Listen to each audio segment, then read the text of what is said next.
हिंदू धर्म में हरतालिका तीज व्रत का विशेष महत्व है। आइए जानते हैं हरतालिका तीज पौराणिक व्रत कथा। भाद्र मास के शुक्ल पक्ष में तृतीया तिथि को सुहागिन महिलाएं और कुंवारी कन्याएं इस व्रत को रखती हैं। इस व्रत में देवी पार्वती और भगवान शिव की पूजा की जाती है। हरतालिका तीज के दिन सुबह में और प्रदोष काल में शिव पार्वती की पूजा का विधान है। इस कथा को सुनने और पढ़ने से सुख सौभाग्य की प्राप्ति होती है। जिसके दिव्य केशों पर मंदार के पुष्पों की माला शोभा देती है और जिस भगवान शंकर के मस्तक पर चंद्र और कंठ में मुंडों की माला पड़ी हुई है, जो माता पार्वती दिव्य वस्त्रों से तथा भगवान शंकर दिगंबर वेश धारण किए हैं, उन दोनों भवानी शंकर को नमस्कार करता हूँ। कैलाश पर्वत के सुंदर शिखर पर माता पार्वती जी ने श्री महादेव जी से पूछा, हे महेश्वर, मुझसे आप वह गुप्त वार्ता कहिए जो सबके लिए, सब धर्मों में भी सरल और महान फल देने वाली हो। हे नाथ, यदि आप भली भांति प्रसन्न हैं तो आप उसे मेरे सम्मुख प्रकट कीजिए। हे जगन्नाथ, आप आदि मध्य और अंत रहित हैं। आपकी माया का कोई पार नहीं है। आपको मैंने किस भांति प्राप्त किया है? कौन से व्रत तप या ज्ञान के पुष्प फल से आप मुझको वर रूप में मिले? श्री महादेव जी बोले, हे देवी, यह सुनिए, मैं आपके सम्मुख व्रत को कहता हूँ जो परम गुप्त है। जैसे तारांगण में चंद्रमा और ग्रहों में सूर्य, वर्णों में ब्राह्मण, देवताओं में गंगा, पुराणों में महाभारत, वेदों में साम और इंद्रियों में मन श्रेष्ठ है, वैसे ही पुराण और वेद सब में इनका वर्णन आया है, जिसके प्रभाव से तुमको मेरा आधा आसन प्राप्त हुआ है। हे प्रिय, इसी का मैं तुमसे वर्णन करता हूँ। सुनो, भाद्र मास के शुक्ल पक्ष की हस्त नक्षत्र संयुक्त तृतीया तीज के दिन इस व्रत का अनुष्ठान मात्र करने से सब पापों का नाश हो जाता है।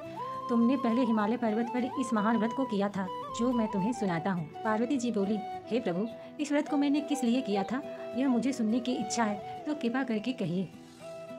शंकर जी बोले, आर्यव्रत हिमालय नामक एक महान पर्वत है, जहाँ अनेक प्रकार की भूमि अनेक प्रकार के वृक्षों से सुशोभित है, जो सदैव बर्फ से ढके हुए और गंगा की कलकल ध्वनि से शब्दयमान रहता है। हे पार्वती जी, तुमने बाल्यकाल में उसी स्थान पर परम तप किया था और 12 वर्ष तक के महीने में जल में रहकर और वैशाख मास में अग्नि में प्रवेश करके तप किया। श्रावण महीने में बाहर खुले निवास का अन्न त्याग कर तप करती रही। तुम्हारे उस कष्ट को देखकर तुम्हारे पिता को बड़ी चिंता हुई। नवे चिंतासुर होकर सोचने लगे कि मैं इस कन्या की किससे शादी करूँ। इस अवसर पर दैव योग से ब्रह्मा जी के पुत्र नारद जी वहां आए। देवर्षि नारद ने तुम्हें शैलपुत्री को देखा। तुम्हारे पिता हिमालय ने देवर्षि को अर्घ्य आसन देकर सम्मान सहित बैठाया और कहा, हे मुनीश्वर, आपने यहाँ तक आने का कष्ट कैसे किया? कहिए, क्या आज्ञा है? नारद जी बोले, हे गिरिराज, मैं विष्णु भगवान का भेजा हुआ यहाँ आया हूँ। तुम मेरी बात सुनो। आप अपनी कन्या को उत्तम वर को दान करें। ब्रह्मा, इंद्र, शिव आदि देवताओं में विष्णु भगवान के समान कोई भी उत्तर नहीं है, इसलिए मेरे मत से आप अपनी कन्या का दान भगवान विष्णु को ही दें। हिमालय बोले, यदि भगवान वासुदेव स्वयं ही कन्या को ग्रहण करना चाहते हैं और इस कार्य के लिए ही आपका आगमन हुआ है, तो यह मेरे लिए गौरव की बात है। मैं अवश्य उन्हें ही दूंगा। हिमालय का यह आश्वासन सुनते ही देवर्षि नारद जी आकाश में चले गए और शंख, चक्र, गदा, पद्म एवं पीताम्बरधारी भगवान विष्णु के पास पहुँचे। नारद जी ने हाथ जोड़कर भगवान विष्णु से कहा, प्रभु, आपका विवाह कार्य निश्चित हो गया है। इधर हिमालय ने पार्वती जी से प्रसन्न पूर्वक कहा, हे पुत्री, मैंने तुमको गरुड़ध्वज भगवान विष्णु को अर्पण कर दिया है। पिता के इन वाक्यों को सुनकर पार्वती अपनी सहेली के घर चली गई और पृथ्वी पर गिरकर अत्यंत दुखित होकर विलाप करने लगी। उनको विलाप करते हुए देखकर सखी बोली, हे देवी, तुम किस कारण से दुखी हो, मुझे बताओ, मैं अवश्य ही तुम्हारी इच्छा पूर्ण करूंगी। पार्वती जी बोली, हे सखी, मैं तुम्हें अपने मन की अभिलाषा सुनाती हूँ। मैं श्री महादेव जी को वरण करना चाहती हूँ। मेरे इस कार्य को पिताजी ने बिगाड़ना चाहते हैं, इसलिए मैं निसंदेह शरीर का त्याग करूँगी। तब सखी बोली, हे देवी, वन को तुम्हारे पिताजी ने न देखा है, तुम वहाँ चली जाओ। पार्वती सखी के अनुसार ऐसा ही वन में ही चली गई। बेटी को घर न पाकर पिता हिमालय ने सोचा कि मेरी बेटी को देव, दानव अथवा किन्नर हरण करके ले गया है। मैंने नारद जी को वचन दिया था कि मैं अपनी पुत्री का भगवान विष्णु के साथ वरण करूंगा। हाय, अब यह कैसे पूरा होगा? ऐसा सोचकर वह काफ़ी चिंतित होकर मूर्छित हो गए। सभी लोग हाहाकार करते हुए पहुंचे और मूर्छा दूर होने पर गिरिराज से बोले कि हमें आप अपनी मूर्छा का कारण बताओ। हिमालय बोले, मेरे दुख का कारण यह है कि मेरी रत्न रूपी कन्या का कोई हरण करके ले गया, या सर्प डस गया, सिंह या व्याघ्र ने मार डाला है, वह न जाने कहाँ चली गई, या उसे राक्षस ने मार डाला है। इस प्रकार कहकर गिरिराज दुखित होकर ऐसे कांपने लगे जैसे तीव्र वायु से चलने पर कोई वृक्ष कांपता है। तत्पश्चात हे पार्वती, तुम्हें गिरिराज साथियों सहित घने जंगल में ढूंढने निकले। सिंह, व्याघ्र, पीछा आदि हिंसक जंतुओं के कारण वन भयानक प्रतीत होता था। तुम भी सखी के साथ भयानक जंगल में घूमते हुए वन में एक नदी के तट पर एक गुफा में पहुंची। उस गुफा में तुम अपनी सखी के साथ प्रवेश कर गई, जहां तुम अन्न जल का त्याग करके बालू का लिंग बनाकर मेरी आराधना करने लगी।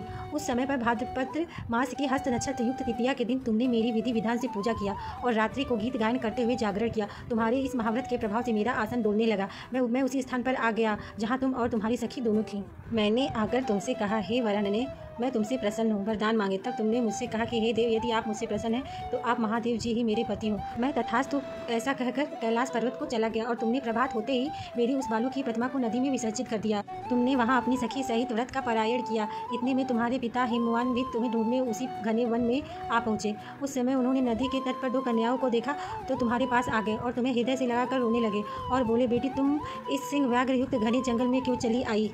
ने कहा, हे पिता, मैंने पहले ही अपना शरीर शंकर जी को समर्पित कर दिया था, किंतु आपने इसके विपरीत कार्य किया, इसलिए मैं वन में चली आई। ऐसा सुनकर हिमवान ने तुमसे कहा कि मैं तुम्हारी इच्छा के विरुद्ध यह कार्य नहीं करूँगा। तब वे तुम्हें लेकर घर को आए और तुम्हारा विवाह मेरे साथ कर दिया। हे प्रिय, उसी व्रत के प्रभाव से तुमको मेरा अर्धासन प्राप्त हुआ है। इस व्रत राज्य को मैंने भी अभी तक किसी के सम्मुख वर्णन नहीं किया है। हे देवी, अब मैं तुम्हें बताता हूँ कि इस व्रत का हरतालिका नाम क्यों पड़ा। तुमको सखी हरण करके ले गई थी, इसलिए हरितालिका नाम पड़ा। पार्वती जी बोली, हे स्वामी, आपने इस व्रत राज का नाम तो बता दिया, लेकिन मुझे इसकी विधि एवं फल भी बताइए कि इसे करने से किस फल की प्राप्ति होती है। तब भगवान शंकर जी बोले, इस स्त्री जाति के अतितम व्रत की विधि सुनिए। सौभाग्य की इच्छा रखने वाली स्त्रियां इस व्रत को विधि पूर्वक करें।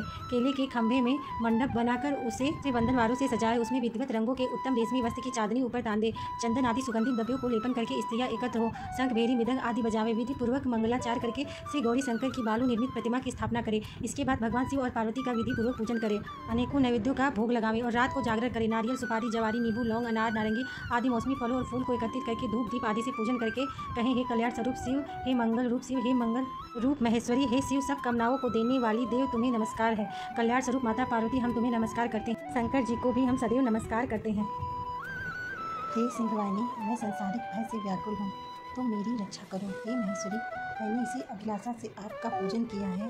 हे माता पार्वती, आप मुझसे प्रसन्न होकर सुख और सौभाग्य प्रदान करें। इस प्रकार के शब्दों द्वारा उमा सहित शंकर जी की पूजन करें। विधि के साथ कथा सुनकर ब्राह्मण को दान दक्षिणा भेंट करें। इस प्रकार से व्रत करने वालों के सभी कष्ट नष्ट हो जाते हैं।